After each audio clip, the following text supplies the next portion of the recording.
snake. Yep. All right, talk to you later.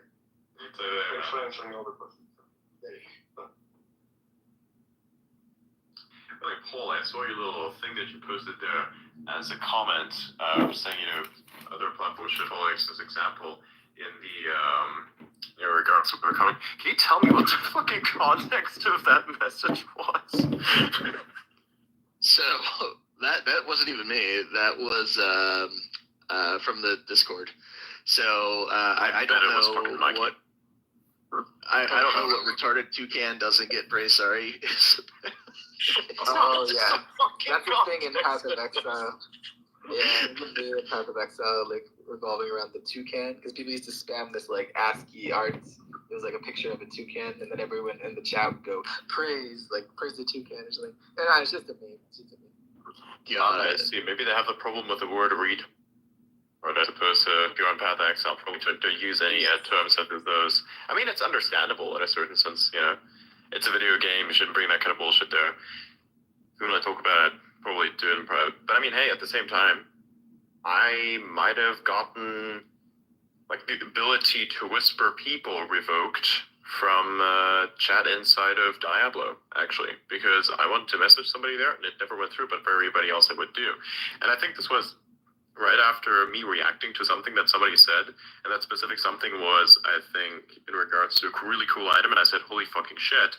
And literally right after that moment, it was saying, oh, you're not supposed to say that, something like that, or the notice for being whatever wording that was, and then I was unable to send whispers to people henceforth from that.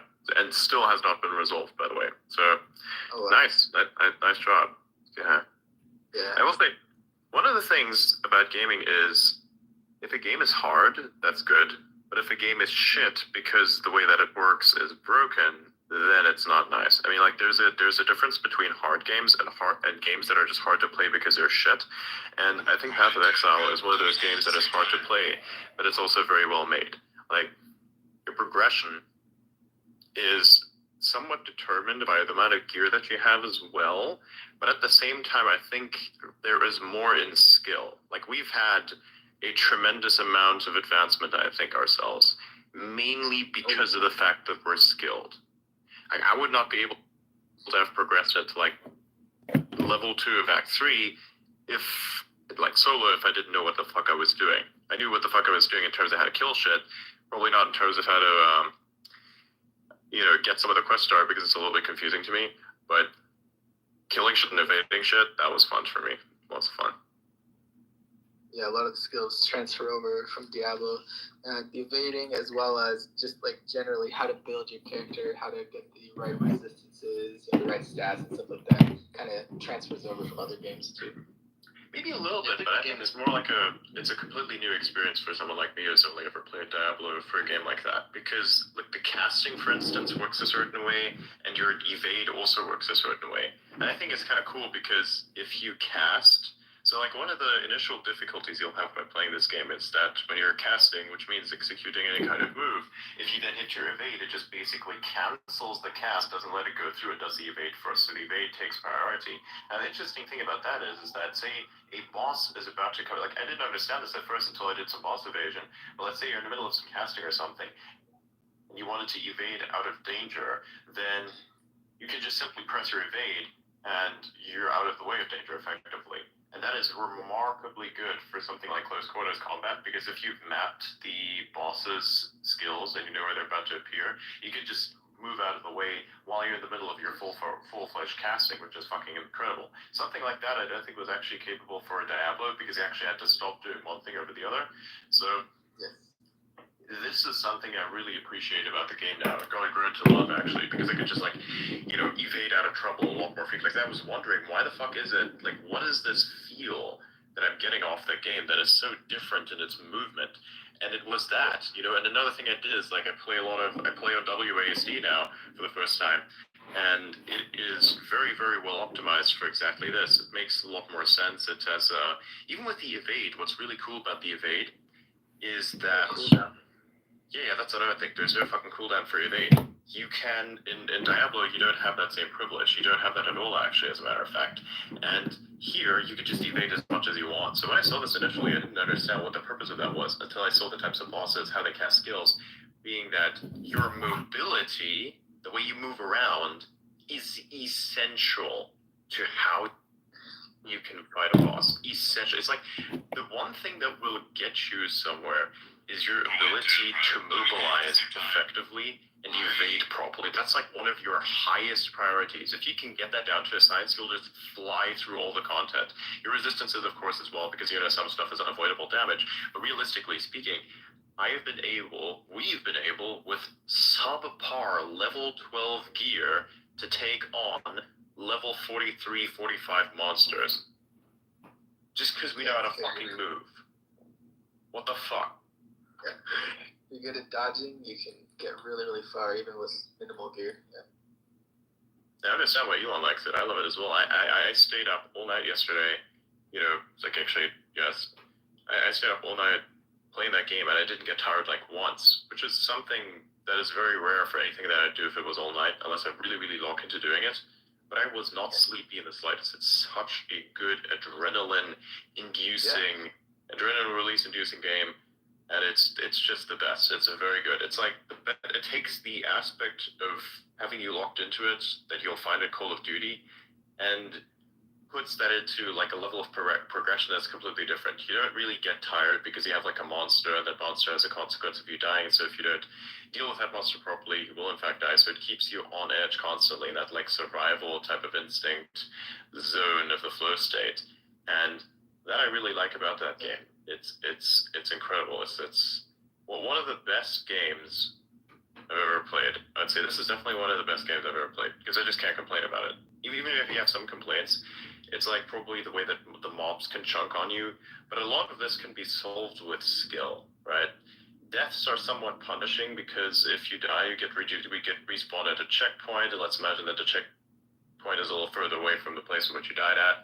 So then you have to basically walk all that way again. And the problem with this is not the fact that it takes you time to walk back to where you died. No, it's because every single time you die in one of those quest maps, what happens is that all of the monsters you killed before just respawn. All of them. So, because effectively you get loaded into a fresh instance, right? So you just lose whatever's there, you just respawn, go there. So that's one of the difficulties. That's why death is a little bit punishing, but I'd say that death itself, and also if you're a group together, individuals cannot respawn unless everybody is dead. So you can revive them, but if you've died, then your death is permanent until somebody revives you, or everybody's dead and we all revive and start the instance again. Let's say you're in the middle of a boss fight and you have to finish the boss off. If you die, and all of you die, then you basically just get placed outside of the place where you're fighting the boss. You get to go back in again. It doesn't reset the whole instance for you, as in the map and everything you went through to get to the actual boss part, but it does reset the boss part for you, so you can actually do the boss over and over again. And if you die, that kind of stuff. So it's a really interesting game. It's been one of the only games that I can look at and say, you've chosen a particular thing for you, damage is stacked a certain way, there's the particular boosts that aren't too hidden. The Paragon stuff is actually a lot more intuitive than some of the other games that I've played, in my opinion. Your boosts are very explicitly stated. There's no bullshit wording. It feels very well designed. So just from that perspective alone, I love that game, and I do not regret having spent $40-something on that. Definitely, 9 times out of 10, best game approaches I've made in a long time.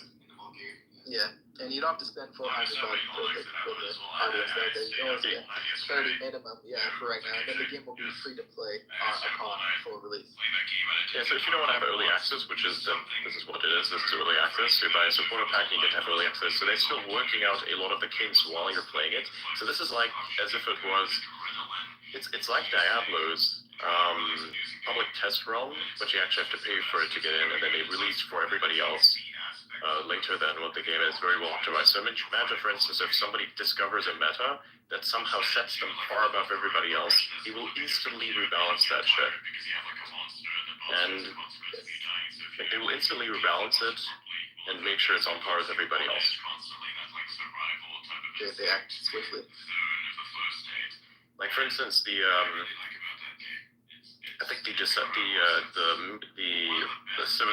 there's a meta with snow. It's still quite powerful. But just not as much as it used to be.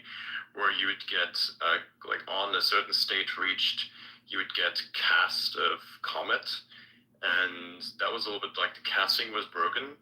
It was like happened too frequently, or something like that. So they fixed this very quickly. It lasted about 6 days, and it was gone. And then now everything's kind of rebalanced. It's still relatively powerful to use. It's just not the most powerful thing, right? So it's kind of on average. It just depends on what your playstyle is going to be like. So your monk, for instance, is very powerful, but is a lot different than from something like a mage. The monk has the advantage of if you have to have close range fights, which a lot of the fights actually are about being close range. As a matter of fact, you have to actually be right on top of them to do the damage you want to do most of the time. Like, say, for instance, if you're dealing with something like that silverback gorilla that holds a gigantic pillar in his hand and on his shoulder is about to smash you with it, that thing can only be beaten if you walk right up to its fucking face and dodge every single time it starts to do a thing, which is very difficult, right? Because it takes a decent amount of time. And on my first playthrough, I was like, okay, I'm just going to keep distant, but you can't keep distant because the thing literally runs after you when you try and always stays at the perfect distance for it to then take the fucking thing and slam it right down on top of you, and you will take damage. And it's just... it's insane. It's insane and it's annoying to deal with unless you do the thing that's counterintuitive and you walk right up to him and you just dodge a little bit and just get your shit together, which I did the other night because I did it on a harder version of the same thing, and I was hearing completely cracked out, locked in. It was fucking stupid. So yeah, the game is just really or you can do what me and Cuba did because we're ranged casters, so we just stayed max range from the gorilla. And yeah, that's what you could do, but the thing is, it chases after you too much, and I don't like that. And then you have other monsters in the region, so I did the exact opposite. I was like, I can't run from you. I can't hide from you because they fixed that. So I'm gonna walk right up into your face and fuck you up. There you go. Oh yeah, our DPS is enough to kill that thing easily now. Yeah. And so that's by the way the advantage of something like playing a mage or playing just sorceress, right? You get cast distance based, and for that class, distance is actually really nice, but close quarters it's my weakness. And a lot of the mobs, what they do is they will actually chase after you, so you will be confronted close range. One of the first things you will need to do if you're starting out in the game and you want to survive is you won't actually have enough DPS in order to kill the enemy before it reaches you, and then also by that extent kills you. So you will need a decent amount of armor, and they have focuses. Focuses are the thing that then buffs your damage, and then they have shields which you can just passively carry, and they will just block some of the damage off, which is really, really good. Actually, one of the reasons why I beat Act 1 boss with very, very shitty gear was because I was able to survive the onslaught from the enemies by effectively having a shield, and whenever I cast in this particular direction, the directions which I can't cast out when you're close range are the ones that are being dealt with anyways, because the enemies can't attack from those angles. So the enemies will die from the angles that they can attack from, but won't do any damage to you from an angle that you can't attack from. So it's really cool. Super cool. As you can probably tell everyone, I haven't really spoken at great lengths or details about any game really, except for maybe a little bit of Diablo, but in this bit detail, explaining and being able to, feel enthusiastic about the mechanics of it, it's just, that hasn't happened before. It's something else, yes. From a game design perspective, it's quality, well thought out, and extremely addictive to play. There's only been like a handful of games in my life where I'm just like, I keep wanting to play. Exactly, like I'm actually excited to play the fucking game for the first time in like a long, long time. And as a matter of fact, I think we're actually approaching the time at which I wanted to be doing a stream, which is why I said yesterday we're going to do a bit of a live stream. So what I'm going to do now is I'm going to log into PoE. I'm thinking, what are we going to do, actually? I'm not sure what we're going to do. We're going to probably do some pushing, or, I don't know. Yeah, I'm at the end of Act, sort of, like 75% the way through Act 2. I've got a bunch of gear for you, so just come trade me. Sweet. Alright, then we're most likely going to fuck around with a little bit of Act 2 stuff and probably do the Act 2 final boss. I soloed a lot of the Act 3, 2. So, okay, so by the way, just to give people context, there's two stages of PoE. You have 3 acts. Technically, by that extent, 6 acts, but here's how it works. So you have the first 3 acts. You have first 3 acts. You play them through, then it's finished. Then you have an exceeded difficulty that's called cruel difficulty, where you basically replay those exact acts again, but you have a different end boss. Is it something like that? I think it's actually a different end boss. So it has the same end boss. It's just more. Sorry, it's the same. Sorry, it has the same skills. Different skills. My bad. So for a lot of the bosses you'll be fighting, they have weird skills that you haven't seen before. So not only are they harder to kill, but they also have worse skills for you to fight against. So that will be one of the difficulties you face when you will attempt a higher difficulty of the acts you played before. So Act 1 to 3 have standard difficulty. You kill everything. You're finished if you get to finish.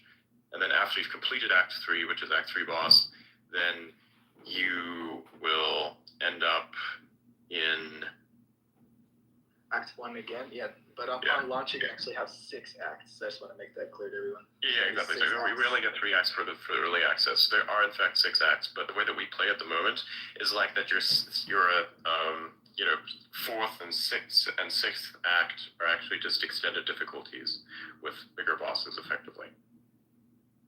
Yep, just for the beta. Yeah, there's a lot of difficulty, then cruel, and then I guess merciless will be the 3rd one. Exactly. So and the gear drops, you actually want to reach higher levels of difficulty because your gear drops will increase in quality every time. So if you wanted to do some farming, yeah. Cases as well, and more rare monsters in the higher difficulties too. Speaking of farming, I sent you the thing so you get more exalted orbs. Yeah, we got it. That's nice. Not sure if you'd noticed that. Yeah, I noticed it. Awesome. Well, yeah, I think I will end the conversation space here, and then continue again tomorrow with that. There will be a PoE live stream, as I promised to do, because there's I promised to find it, so I will do it. So thank you all for coming. Sorry if it was a bit of a short space, shorter than usual. Next time we'll have it probably be a bit longer. But because I'll just simply start it earlier, I did start an hour later than I actually wanted to. So today we will start, tomorrow we'll start with an hour earlier. So, yes, thank you all for coming. I'm going to go play some games now and live stream it. See you all in a few minutes. Thanks, Adrian. See you. Bye-bye. See you, buddy. Make sure to tune in. Oh, by the way, if you want to chat, there's like a chat feature for live streams on X.com. If you want to be able to access that chat and contribute and, be part of a conversation, make sure to subscribe to me because that's the only way that you can get access to it because it's subscribers only. Subscription to me only costs $1 a month, which is practically nothing. So, yeah. Just a nice little filter that I've established. However, if you subscribe to me and you do so with the intent of annoying me, as in gaslighting other people, genuinely doing some really stupid shit that I don't think is productive, and that definition is not broad, it is very specific, and you know exactly what you're doing if you're engaging in gaslighting and, or bothering and pissing people off for absolutely no fucking reason whatsoever, then, yeah, we'll need to block you because I cannot remove you from a moderation perspective from the streams, so don't put bullshit in there. I don't care who you are, it's just simply not allowed. We're here to have fun, and freedom is there, but you're not free of the consequences of me blocking you if you decide to post bullshit in a chat section. I mean, come on, we're all adults here. We should act as such. So yeah, those are just a little bit of a setup because it's $1, right? There's no way you're gonna harass me because you have access to $1. Anyways, I'll be there in a bit.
warrant some kind of retaliation. I'm going to agree with that very before we talk.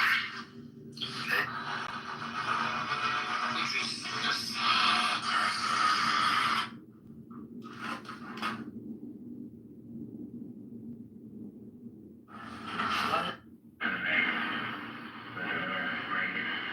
All right, everybody, welcome to.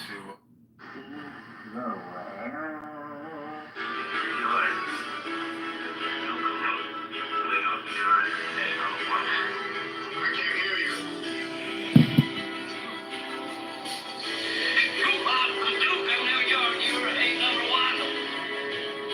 What did I teach you?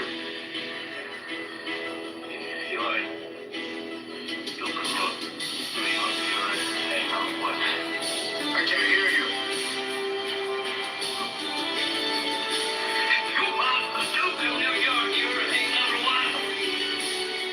What did I teach you?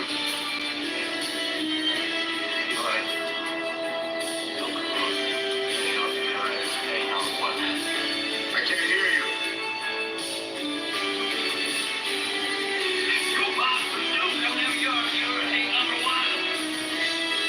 What did I teach you?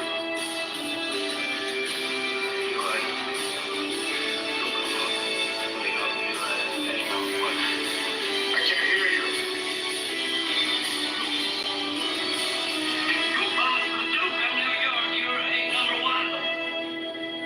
What did I teach you?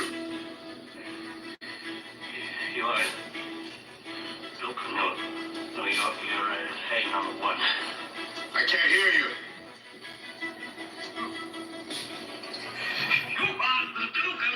So I said, in the one drop theory.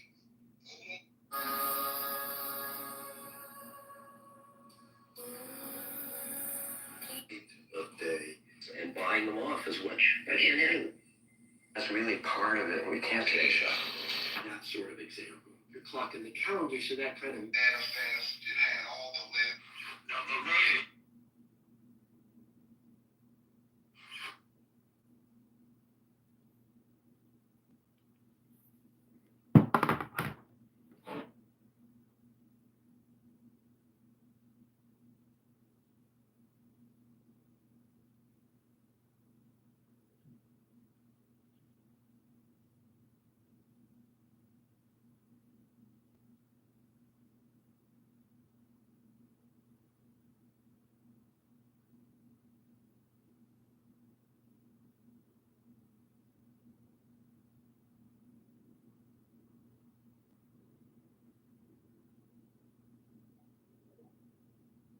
To December the 8th of where we're at today as it relates to events in Syria.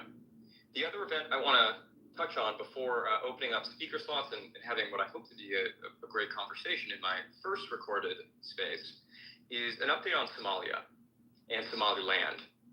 So, as a reminder, Somaliland is a breakaway region of northern Somalia that declared independence in 1991. It is very much strategically positioned on the Horn of Africa, especially so given what we have seen in recent months from the IRGC and their proxy network in the form of the Houthis in Yemen. Now, when you dive deep into Somaliland, and I'm going to post a thread I've done on this previously in the nest above once I finish this brief recap, it is a hornet's nest of hairy geopolitical interests that overlap significantly. So let's start westward and we'll work our way east. Egypt has been at odds with Ethiopia since 2011. And to help everybody visualize this, I'm going to post a map of the Horn of Africa in the nest. Just give me a moment here. I'm going to get that up there for you. Let's post that there. All right. Now we're going to put this up in the nest because we're going to talk about a few countries that are overlapping with each other here. All right, that's up in the nest. You can use that as a visual aid as we're working through this. Egypt has been at odds with Ethiopia since 2011, with the start of the GERD, or GERD, the Grand Ethiopian Renaissance Dam. That's since been completed, and the dam is currently providing power to Ethiopia. Why does Egypt care about a dam that Ethiopia is constructing? The dam sits on the Blue Nile, which fuels 85% of Egypt and Sudan's water supply. That is potentially a chokehold on Egypt and Sudan on the part of Ethiopia. Now, Ethiopia has previously purchased Israeli air defense systems to defend the dam. Egypt tried to block that sale, but failed to do so. Now, given these tensions with Ethiopia, Egypt has been cozying up previously to Somalia and has sent troops there to combat al-Shabaab, which is an Islamist group domestic within the country, and support the Somalis in battling that group. They've also previously tried to establish a base in the country, although reports of that have been denied publicly by the Egyptians. So Ethiopia, as a check to Egyptian influence in Somalia, has supported Somaliland by leasing seafront land for waterway access. As you can see from the map, Ethiopia is landlocked. Waterway access to the region is incredibly strategic and important to them. I hope you're with me. The United Arab Emirates, the UAE, is also involved in all of this, as they've tried to mediate the dispute between Egypt and Sudan, as well as with Ethiopia, given the GERD, and they've also heavily invested in Somaliland by supporting its police and armed forces. The UAE has also previously negotiated between Somaliland and Israel in recent months, according to reports, on the establishment of a IDF base in Somaliland to check IRGC and Houthi influence. Now, bear in mind, Somaliland is a Muslim country that embraces Sharia law, and we're talking about establishing an IDF base in this same region. Now, Turkey is also involved in all of this. They have a base in Somalia called Turksum. Now, Turkey and Somalia have signed a deal allowing Turkey to use Somalia's waterways and water access in areas surrounding their beachfront territory to search for and drill for natural gas and oil deposits, and to protect Somalia's coast with Turkish naval assets, which they regularly do and regularly patrol. Now, Somaliland, of course, opposes Turkish backing of Somalia.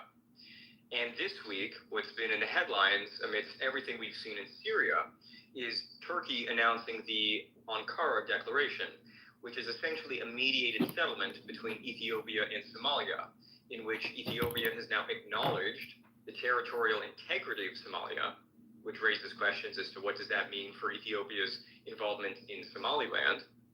And Somalia, on its part, in this declaration, committed to allowing for Ethiopian access to the sea, which is what Ethiopia was interested in through Somaliland to begin with. So what this means for the future of the region, the United Arab Emirates, and the IDF negotiations surrounding an IDF base is completely up in the air and to be determined. So those are the main items I wanted to focus on in terms of Somaliland as well as Syria. And so if you'd like to share your thoughts, add to the conversation, I see a few wonderful folks in the audience that I'm going to invite up to speak that regularly have amazing things. Chicago, go ahead. Yeah, I didn't know that there was this Blue Nile dam, which poses, I guess, an agricultural and just water, it seems like water is truly going to be a very valuable asset in the future. I mean, it's already a valuable asset now. So I didn't know there was that conflict going on. In terms of what Syria is happening, I talked to a young Palestinian girl today, and she's very upset that the new Islamic State taking over Syria is not actively engaging in war against the Zionist neighbor to free her land and free her people. So whatever is happening in Syria, I've seen some good videos, I've seen some terrible videos, but change and conflict seem to be eternal, and I hope you all have a wonderful weekend.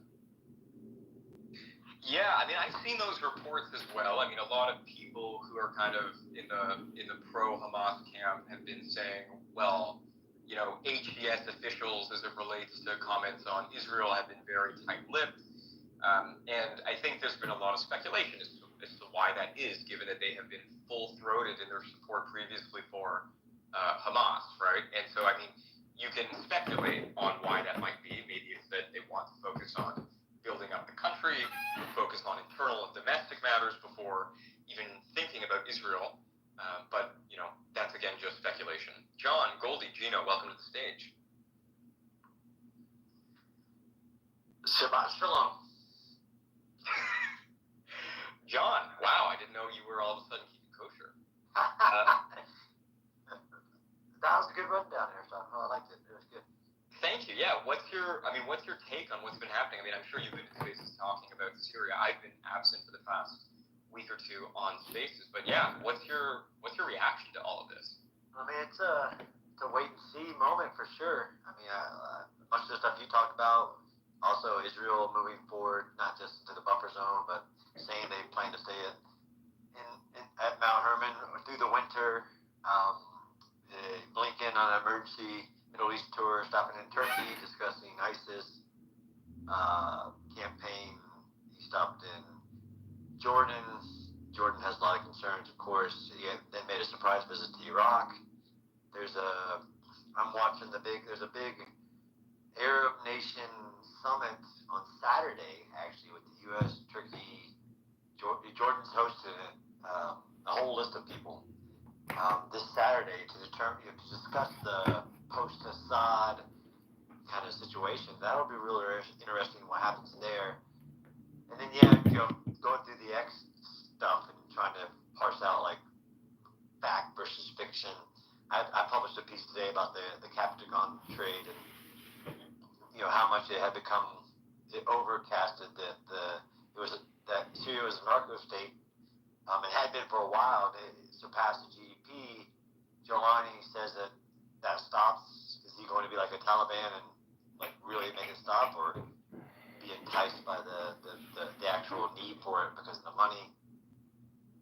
Same thing with the Palestinian voices saying that, Jolani saying that like that's not our cause. I did see the Druze thing. That's pretty significant as well. But I haven't actually been in a lot of spaces talking. I've been doing a lot of offline about it, and people like you did the rundown of how did this happen. Syrian army not fighting, Syrian military not being paid.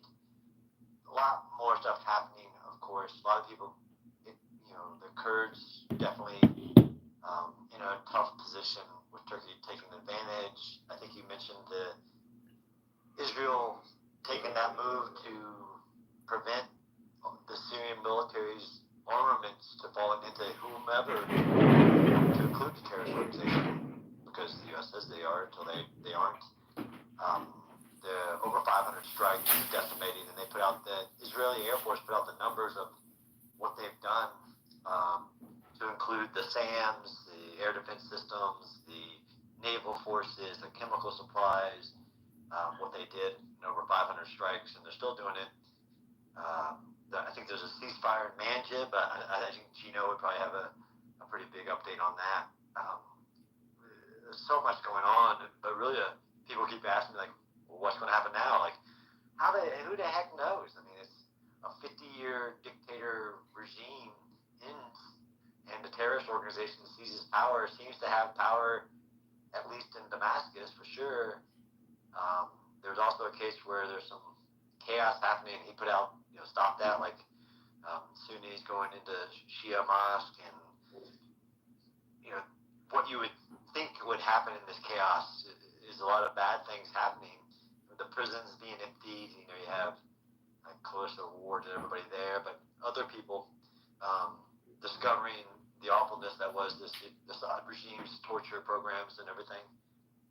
I mean, it's just a flood coming out, but it's still a flood of information coming out with a lot of variables. I mean, the Israeli air campaign that's a massive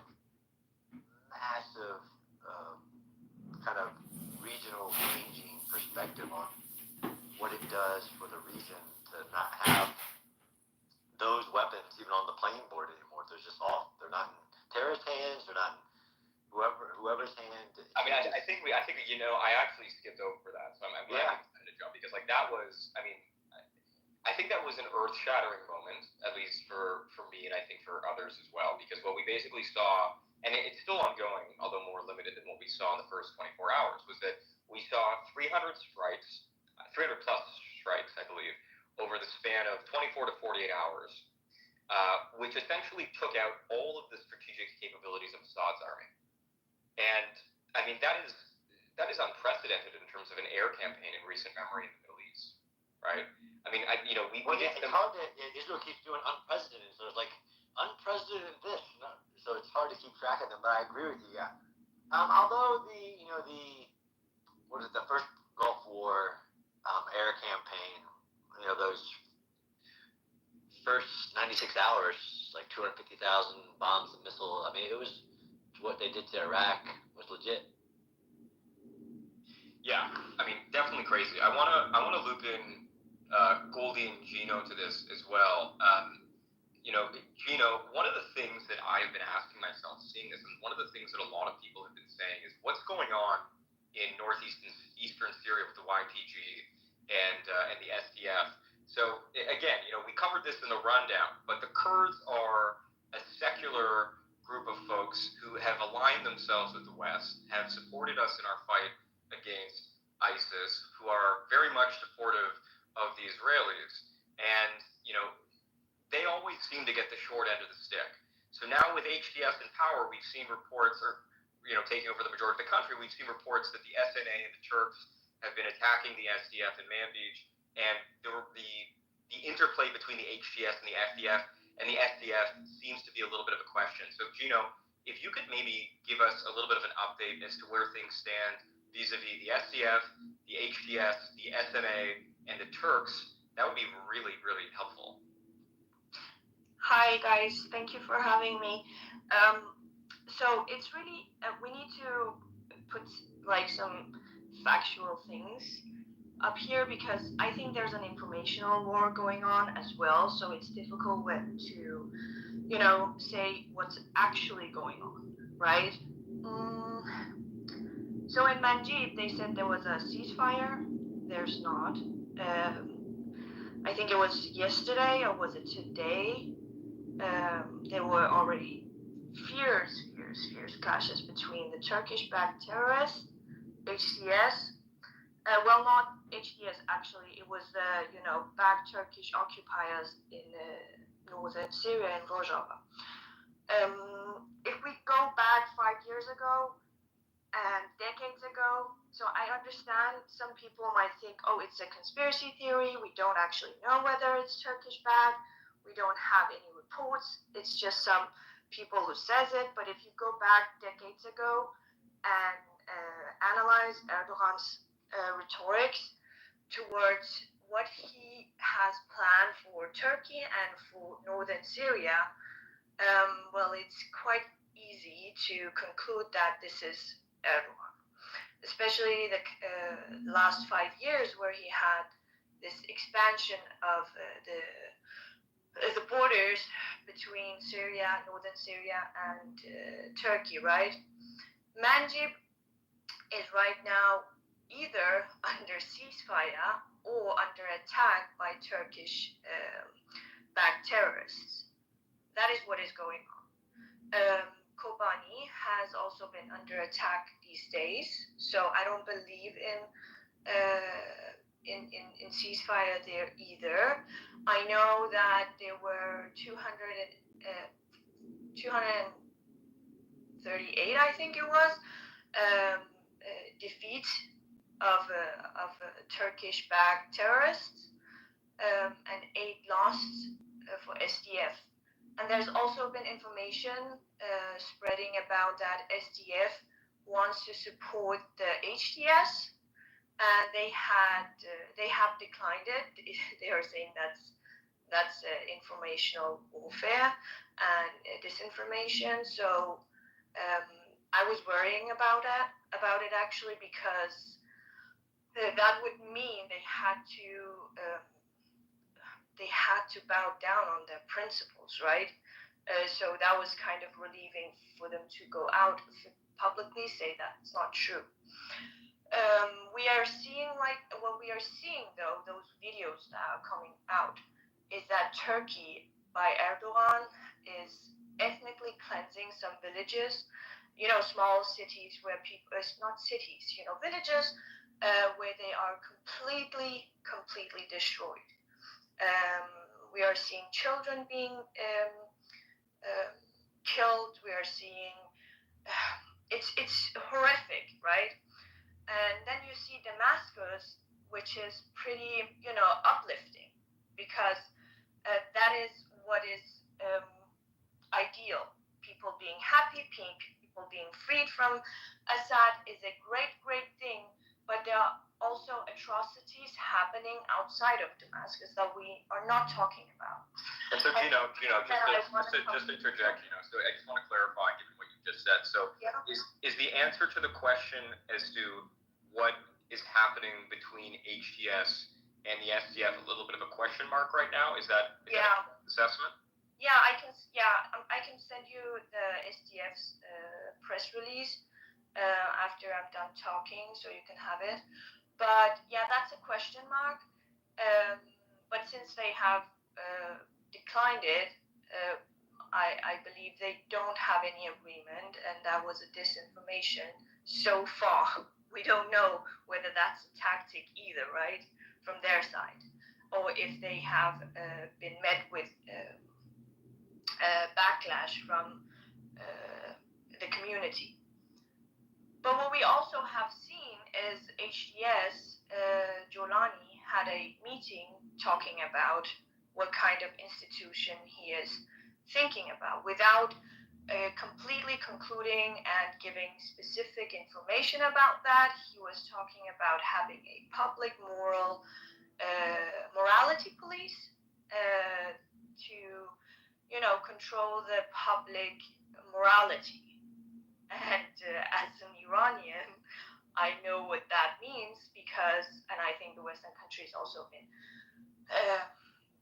aware of it the last 2 years, that morality police is also in Iran, and that's under the Islamic Republic occupying Iran, right? So that's bad signs. But the situation is really bad, and also I saw something, and I've read it many places, confirmed many other news medias too, that I actually have faith in, that the US has withdrawn. But we also see videos and live streams that US is in fact still there. So I don't know what's going on, and US has also provided Air Force defense against Turkey. I don't know what's going on. Nothing is confirmed. It's just what we see. But I hope the best for the people in Syria, including the minorities, because they are really, really vulnerable right now.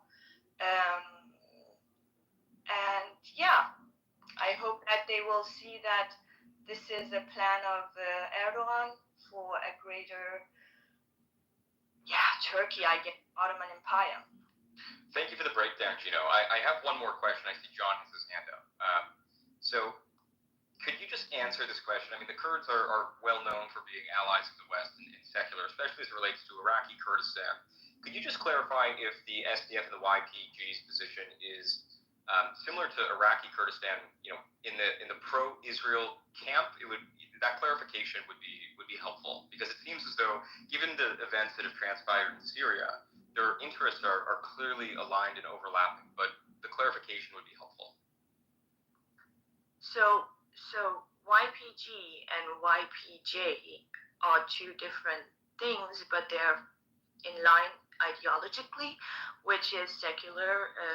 So YPG is the People's Protection Unit, which is male dominant, and YPJ is the female protection, the Women's Protection Unit, combating ISIS, right? So their ideology is basically protecting themselves and the minorities in Syria.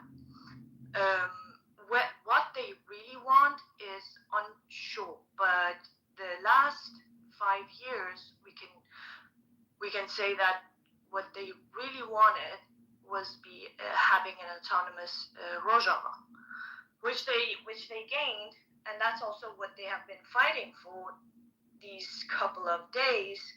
I think it's been over a week now, to remain their territorial areas. right? I understand that, but could you answer the question about Israel a little bit more directly? I would appreciate it. Oh, of course. So you're asking if they are aligned with Israel? Yes. Oh, of course. Yeah, and it's not like it didn't came yesterday or like 2 months ago or a year ago. YPG and YPJ has been aligned for many years. They could not have done many things without cold military support from Israel. So that is not like it's not. You cannot discuss this, right? Because Kurds do not have that kind of intelligence service. Understood. Thank you so much for the clarification, Gino. John, I see your hand up, and then Goldie, I don't see your hand up, but I think you might want to say something, so we will go to you after if that's the case. Yeah, I just wanted to ask either you or Gino what I posted. I think I'd seen open source intel post that about Jolani talking about the morality police and Sharia law, and somebody says it's an old video, Russian channel.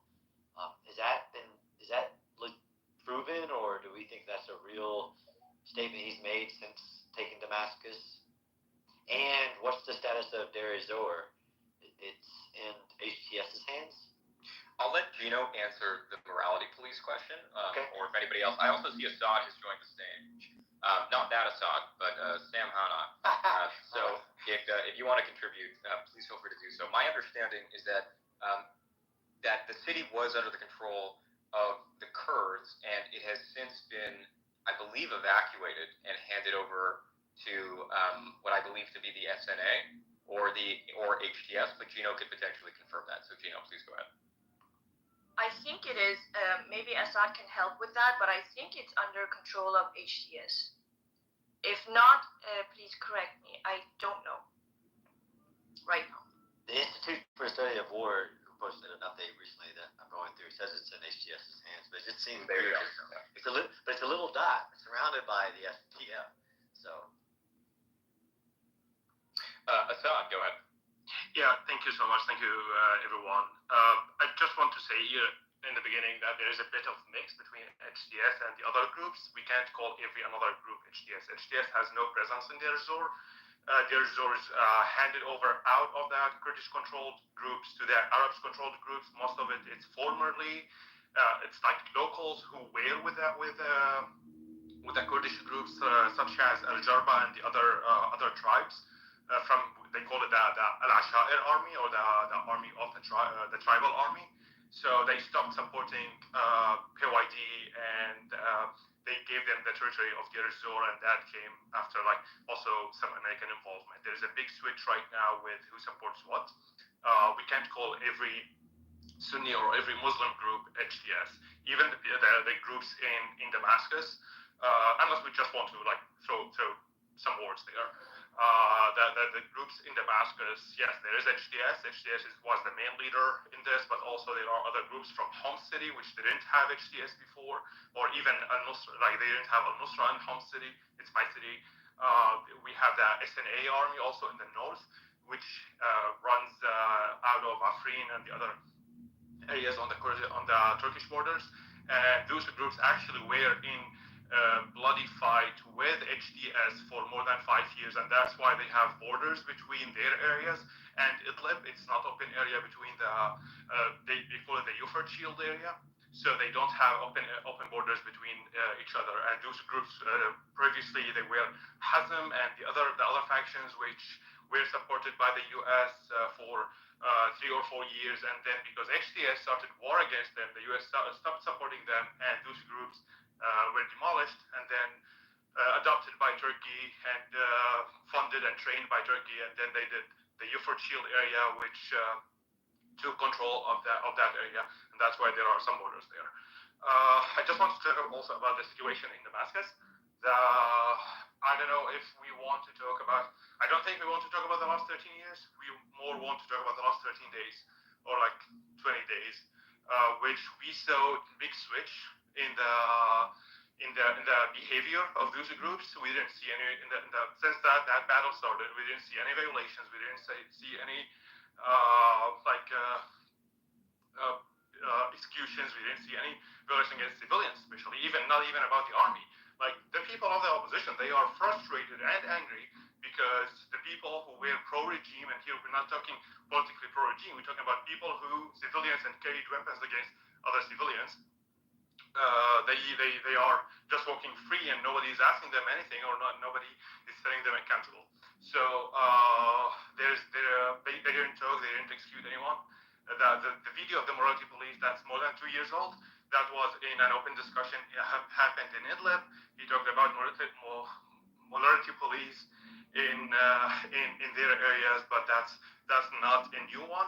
He didn't do any like open conference since they took over Damascus. Actually, he met. I'm from a Greek Orthodox family, and he met with the head of the Orthodox and Catholic churches in Damascus and in Homs and in Aleppo.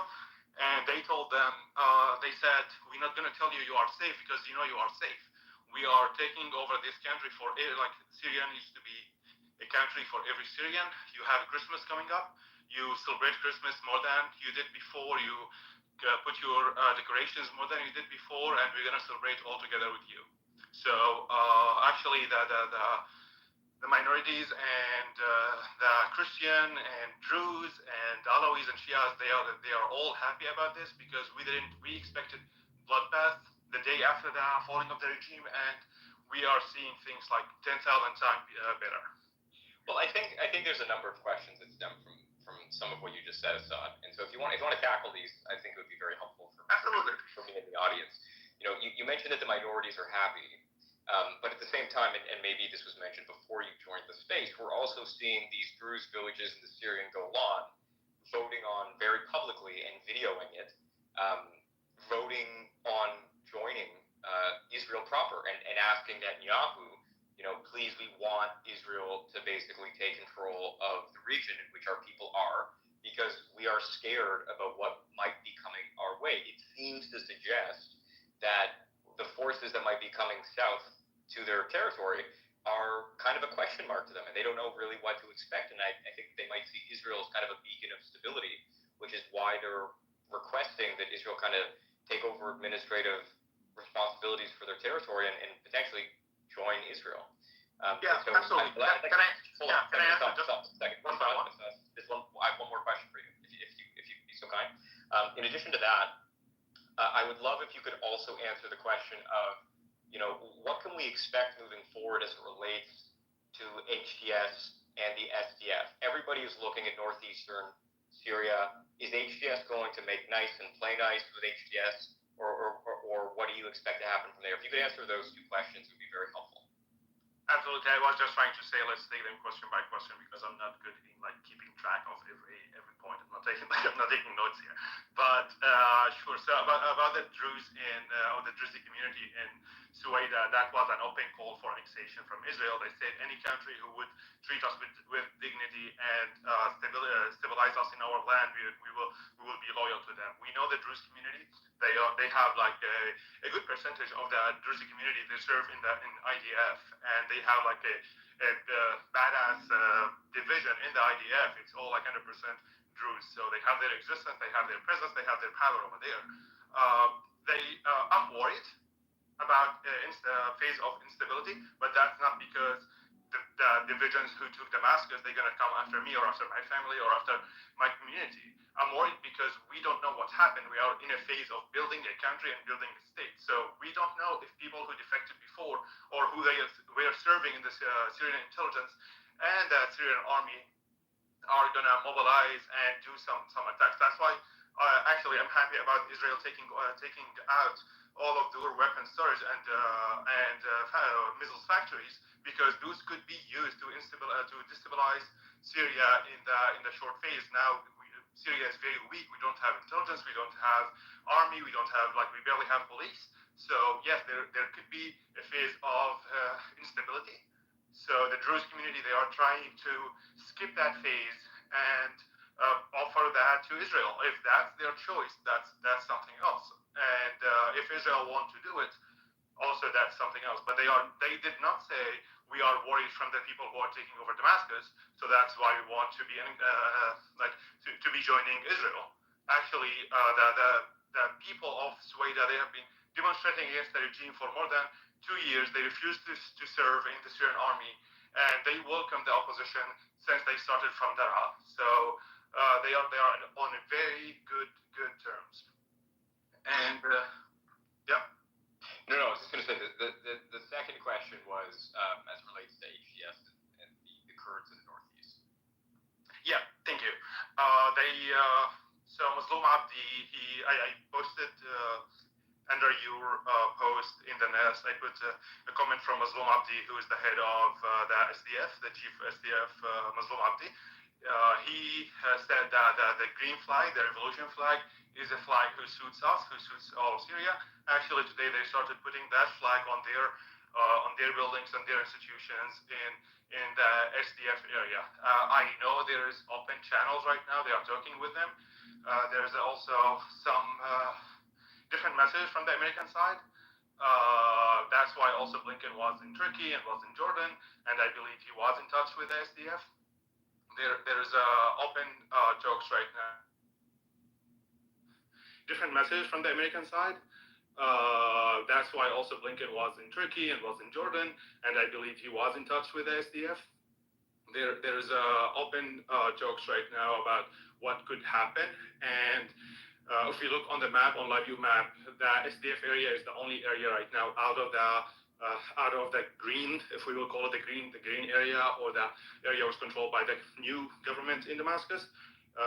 All the countries, including the US, they have been talking about one Syria without dividing. I think the new government in Damascus, they are open to talk with anyone. They even said, we don't want war with Israel. We want to focus on building our country. So I believe they will be talking with them. They will be talking with SDF to find a way that they can work together, which I believe it will be Turkish oriented. It's not going to be US oriented. We saw the head of the foreign minister of Turkey and the head of the intelligence of Turkey visited Damascus, and they were riding in the car with Jolani was driving, and also the Qatari foreign ministry and the Qatari head of the intelligence, they also were in the car. So that was a big message driving around Damascus. That was a big message about what the next Syria would look like, or like who's going to be backing those groups and the new government. So I believe, yes, they will be talking with them. But if SDF would say, no, we're not going to coordinate with the capital Damascus, and we want our own land, I think there will be another military operation.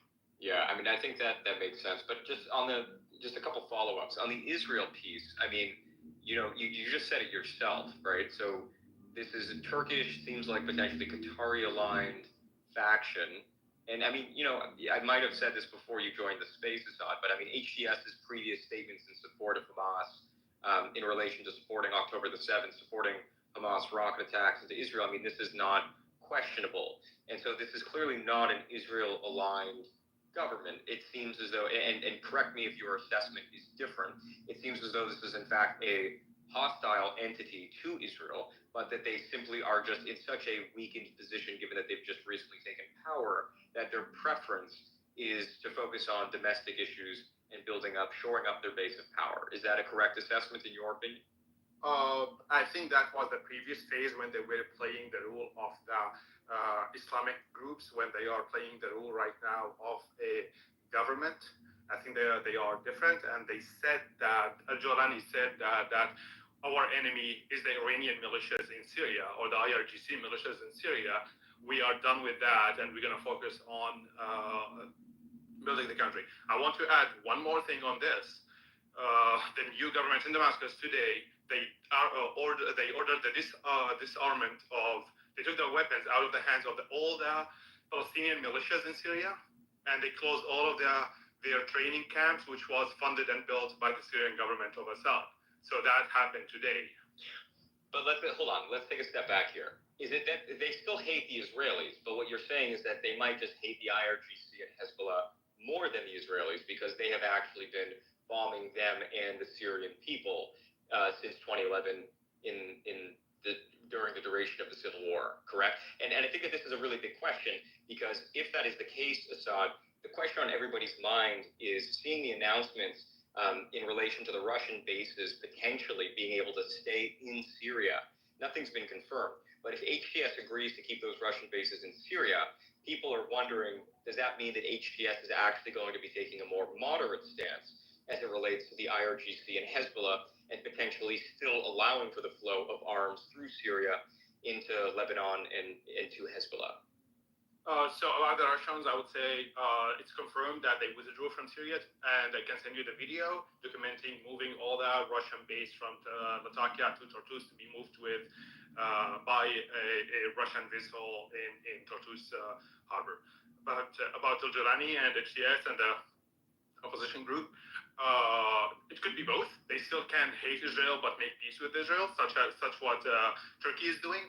Turkey is the main, like in the backbone of what's happening in Damascus right now. So I think Turkey will be running it in the same way how they are running their relation with Israel.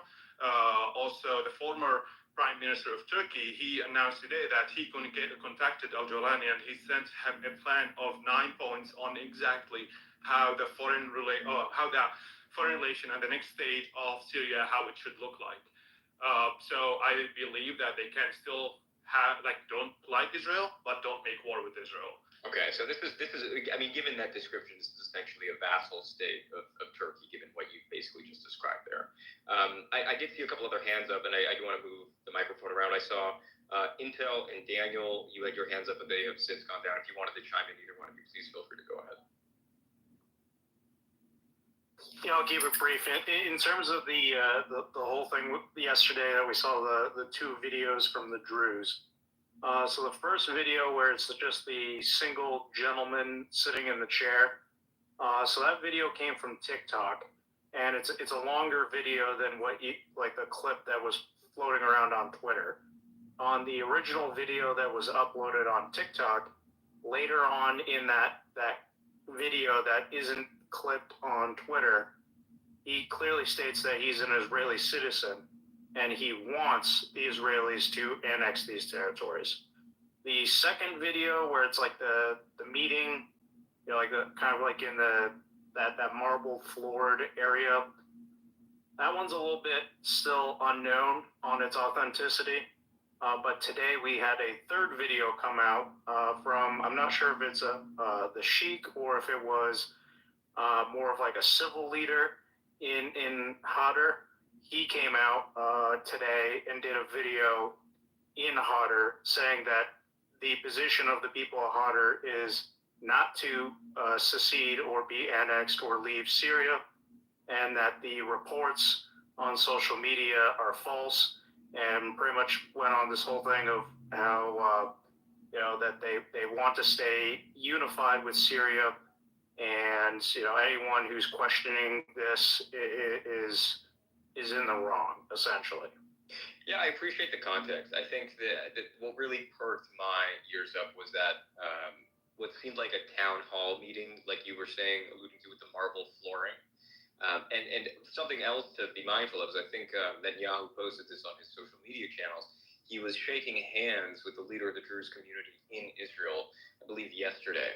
And so for all of this to be happening at the same time, I mean, it seems like there's a little bit of smoke here as it relates to the Druze community in Israel potentially communicating with the Druze community in Syria and what that might mean vis-a-vis Israeli involvement in the area. Gino, I see your hand up. Please go ahead. So SNA has not, I just wanted to comment, SNA has not been provided with any US support in any kind of shape. Free Syrian Army has, and that didn't last so long since they came under the umbrella of SNA. And SNA has been the ones actually attacking the Kurds and the minorities. So that's just what I want to say. And regarding whether it is true that the Kurds have agreed something with HTS, I found the link from Ruda English. It's a Kurdish, news media, actually a big one. They say they denied it, and it took a little while for me to find it. And for the occurs to, for SDF to say and take the flag up and is calling it a unity, Syrian unity, doesn't make HDS a partner. I just want to clarify it because, and maybe I am biased in my conclusions because I don't want it. I can be really clear about it, but it would shock me if they did. Can you tell us how long it lasted? You say it didn't last long. Can you tell us how long did it last? Yeah, I can find you. I can tell you. It lasted from 2013 until 2016, and they were provided with all kind of support and training and weapons from the DoD and the CIA. And yes, yeah, Free Syrian Army, right? Yeah, and then the divisions who were part of the groups of the Free Syrian Army after that. The U.S. stopped the program to support them. They created the SNA. So the SNA, as SNA, was not receiving any American support, but the groups who were in SNA previously, and actually the defense minister in the transition in the government which represent the SNA is Colonel Hassan Hamada, who was the head of the 101 division, was trained and supported by the U.S.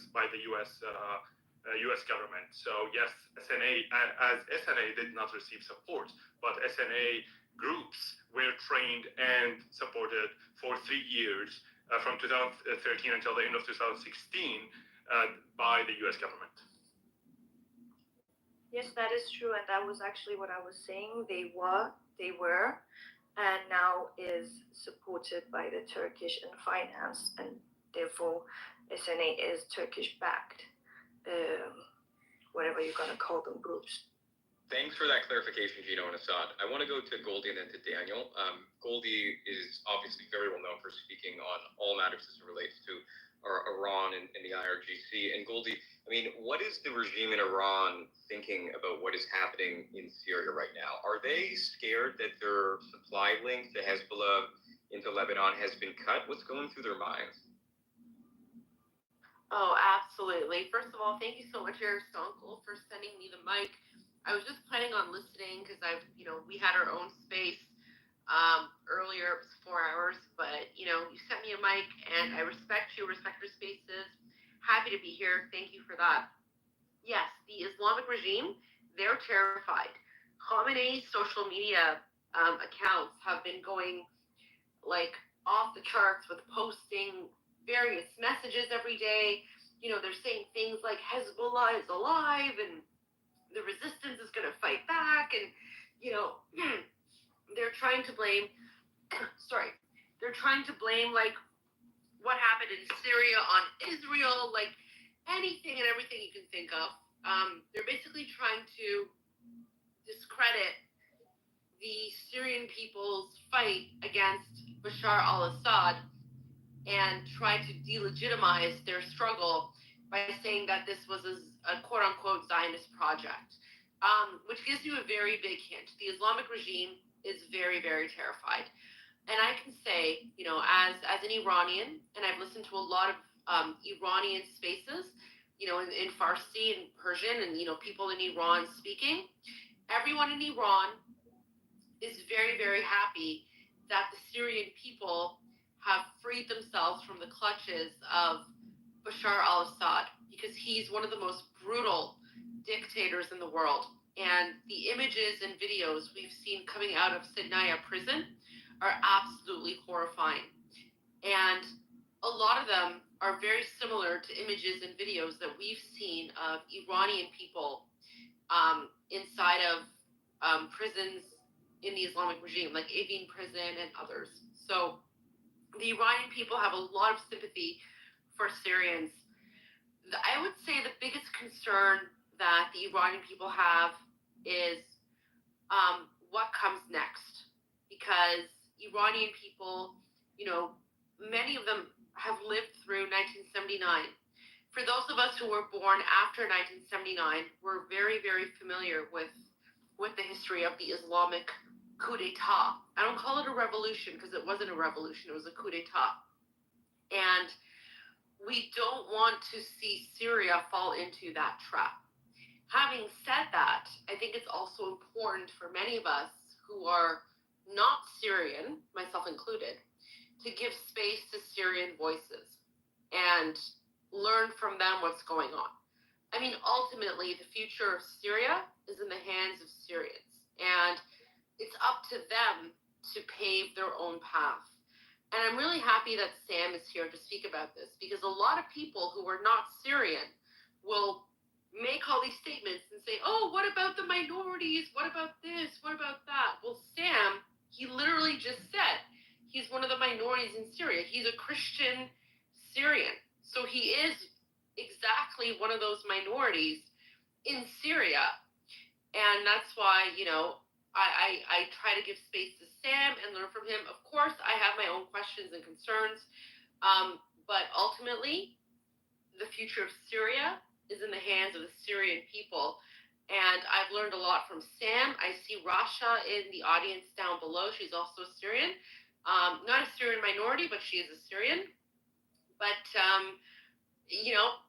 I think when we have someone like Sam here, who's a Christian Syrian, he's speaking and he's trying to provide context, I've learned a lot from him, and his voice is very important, I think. And all I can say is, on behalf of the Iranian people, we're very happy that Syrians have been able to free themselves from the brutal dictatorship of Bashar al-Assad, and we wish all Syrians the best, and we really hope that they're able to create that free and democratic society that they want to create. And thanks again for the mic. I'm here to answer any questions if anyone has, but that's the Iranian perspective. We're very happy. Thanks, Goldie. I do have a follow-up, and then I want to go to Daniel. But just a note, if Sam is indeed in Syria, he's the only Syrian I think I've ever seen with a MAGA hat. No, I didn't say he's not in Syria, but he's a Syrian Christian. He's one of the minorities that everyone speaks about, because he said earlier he's Orthodox. I didn't want to put it out there, but he said it himself. So he is a Syrian minority. So for me, it's very interesting when I hear non-Syrian people talk about how they're quote-unquote concerned for Syrian minorities, but then when someone like Sam speaks, they automatically dismiss what he says because they don't like what he says, and he's literally a Christian Syrian. So I see. Okay, because if he was a Syrian in Syria with a MAGA hat, we were going to need to see a video of him in Damascus wearing that walking down the street. Also just on that, I'm the only one from my family who's out of Syria. But I will tell you, in a week, I will make that video for you from Damascus and from Homs as well. From the Assad Palace. I'm going back. Let's see it. Okay, I have a follow-up for Goldie, and then I want to go to Daniel, who's been waiting quite patiently. Goldie, just the follow-up to you is, if this supply link to Hezbollah in Lebanon is indeed cut, and HTS kind of acts the way that they've been speaking in relation to the IRGC and by proxy Hezbollah, what does that mean for the future of the Middle East if Hezbollah is isolated and their supply chains have been cut? And what does that mean for the regime in Tehran? They are next. And Prime Minister Netanyahu put out a speech yesterday. It was his third speech to the Iranian people in the last few months. And our King Reza Pahlavi, he responded to that.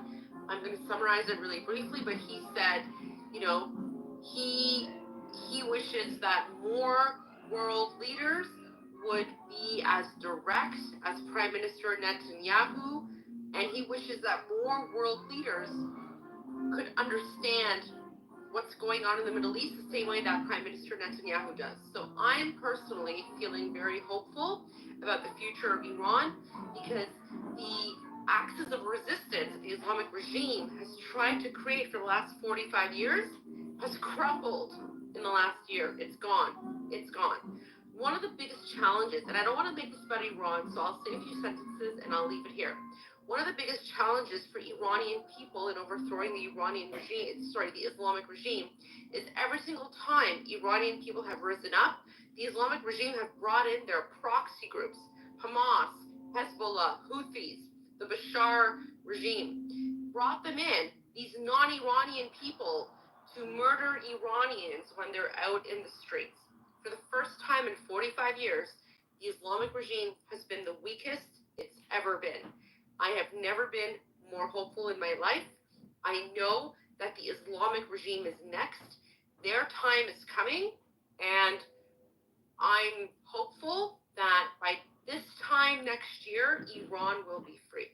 Thanks, Aristotle. Thank you, Goldie. I heard you misspeak there, and I think call it the Iranian regime. You can never give me or anybody else. You can't and then I give corrected me shit. myself and I said You Islamic can't regime. ever again if I miss. Daniel, I over to you. will. Daniel. Listen, I've been on spaces all day today. I'm exhausted, so I'll stumble here and there. But as soon as I said it, I corrected myself. Goldie, it's fine. I'm just going to hold it against you forever. Daniel, over to you. Thank you. First of all, congratulations to Sam on the fall of Assad regime. This is great news. So, I actually want to say something on the topic of this flowers getting cut off. Like, the real change in the region now is Israel now has the high ground. They've taken Mount Hebron. This is you could say everything else is kind of in flux, and HDS, SNA. We could go into the and what's going to emerge, right? There's a lot of questions, but one of the answers we have right now is Israel now has the high ground, and this is a significant military advantage on Hezbollah. So you had a situation where there was a controversial ceasefire in Israel because they had agreed to a ceasefire with Hezbollah, and ceasefires are ridiculous because you can't ceasefire with terrorists. It's either a peace deal, but one of the worries is, you have a ceasefire, you have to go in, and you're in a worse position off. Israel's now in a stronger position in Lebanon militarily than they were at the beginning of the ceasefire because, again, now they have the high ground and the ability to, move fighters and munitions across the border is significantly reduced. They could still come in a trickle, but you now have Hezbollah completely isolated, or not completely, 90%. But Hezbollah now is facing the situation that Hamas was in 2006. That's where the capabilities are. You have Hezbollah, which went from their terrifying terrorist force that has its own special ops unit. Look, there's snowmobiling around. Look at them. Oh, they're shooting like a Syrian teenager in the face. Wow, they're so brave. And they were going to do that. And they were scary, and they were always the thing because they could get, they had hundreds of thousands of rockets that could be supplied land route via Iran. Unlike, Hamas, which had to build the rockets from scratch. So this is now, Hezbollah has been shifted into Hamas territory. And for the IRGC, for every military, this goes for HTS and everyone too, every military map or scenario you have drawn up around either northern Israel or southern Syria, all of everything Lebanon now changes because, again, Israel has the high ground. They have Mount Hebron. They have operational capabilities to keep everything, safe and stable. And this is one of the things that is so hopeful, again, from the Israeli side, and hopefully, the entire Middle East, is we've had the forever war, or this is, Netanyahu stepping run for against, jihad, and everyone is always trying to destroy Israel, and you can't do this, can't do that, or we're going to have a UN ceasefire settlement. Well, maybe wars end when, wars end, and maybe a good way to end a war is to have one side tactically gain all the significant military advantages, and then hold them, and not launch a jihad against the other side. Right? This might actually help end the forever war, where you have Hamas and Hezbollah in crippled positions, and that's I wish my best to the Syrian people. I think Golani is the most this is one of the most explosive entrances of a new real life Game of Thrones character. I respect the shtick. It's that, but the questions I think are now we have Syrian people hopeful, but the interesting one is Iraq now. Does the regime's lost Syria for now, and we won't forget what will be carved up. The interesting I think question for the future of the regime now, the existential threat now is, does this start a domino effect now? Does this weaken how strong are the Shia militias in Iraq loyal to the regime right now, huh? And if they start getting attacked, and Syria has no offensive capability, is HDS or Solana really going to care if Israel flies over them to blow up his enemies, which are the IRGC? Are they, and he doesn't have the means to do it. So Israel has full operational capabilities Iraq and Trump is coming in, you never know, right? Does this spiral towards Iraq? And then now the regime's facing, okay, the not only is the Shia croissant like broken, it's coming towards them. Sorry, did you say croissant or did you say crescent? Croissants, because okay. because Emmanuel Macron is involved, right? It's because the French are funding all of the Hezbollah stuff. So this is the Shia crescent is yes a land route to the Mediterranean. The Shia croissant is a land route to the Mediterranean enabled by European shenanigans. Okay, well, they're both the same shape, so thank you for clarifying. But I do think that this is an important question that Daniel brings up, right? Like, I think we had seen, and again, I am just speculating, I'm just reading the tea leaves. We saw an address, I think it was a day or two ago, from Netanyahu, another address, I think this is his second or third, to the Iranian people, talking about them being free from the regime. We've seen reports from the Times of Israel saying that the Israelis, now that what's transpired in Syria has happened, and the Israelis have taken out all of the air defense systems in Syria, that maybe now is the time to strike the nuclear facilities of the IRGC. We even see reports that the incoming administration under Trump is considering hitting. It does not wrap around the edge of any pizza. There's no ice wall keeping water on it. That's garbage. What Kazra is putting forth here is a better representation. The problem with Kazra's map is that the sun does not make a 24-hour loop. It still is short on that. But he's working on it.